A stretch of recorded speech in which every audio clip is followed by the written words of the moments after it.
Tracking some storms for the weekend as we're getting off onto a nice start, at least tonight. Temperatures will continue to remain in the 40s and we'll start off tomorrow dry. But as we look ahead to Sunday, a weather alert day is going to be in effect for the threat of severe weather. The time frame is going to be from about noon up until about 10 o'clock. The hazards, all modes are going to be on the table. I'm expecting the possibility of large hail, potentially damaging winds up to 60 miles per hour, and possibly a few tornadoes with a couple of storms, especially towards late afternoon.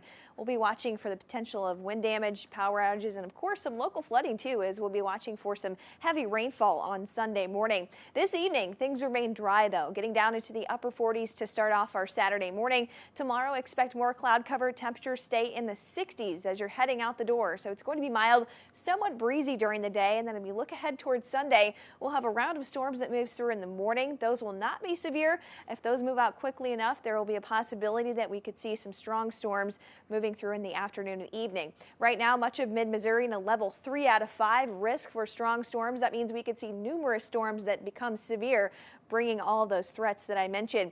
Here's what we can expect out the door tomorrow. Cloudy skies, temperatures warming into the 60s with much of the rainfall staying to our south during the day.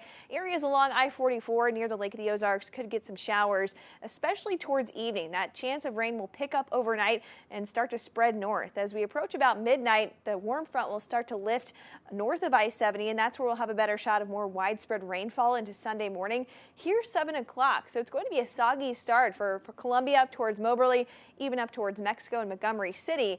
As we approach mid to late morning, a lot of this rainfall tries to work its way off to the northeast. If we get enough of a window, we'll have a time where temperatures start to warm back up into the 70s. We'll start to recharge the atmosphere for another round with storms popping up before the cold front. And that's where we'll have our severe weather threat through about 8 or 9 o'clock. Here's 8 o'clock on Sunday evening.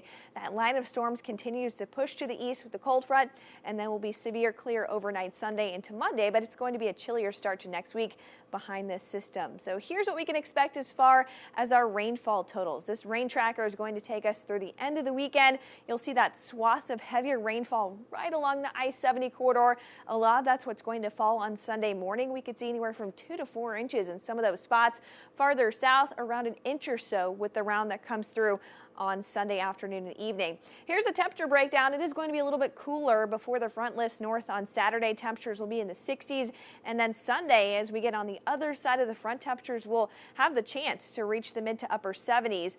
As that we head into the rest of our Sunday evening, that weather alert day will expire by around 10:30 to 11 o'clock as those storms start to move out of the area. I am expecting a cooler start to next week behind this cold front. We'll get up to about 60 on Monday morning. Next week looking mild before our next system moves in. That's going to bring rain on Wednesday morning, and after that we'll cool down just in time for Halloween weekend.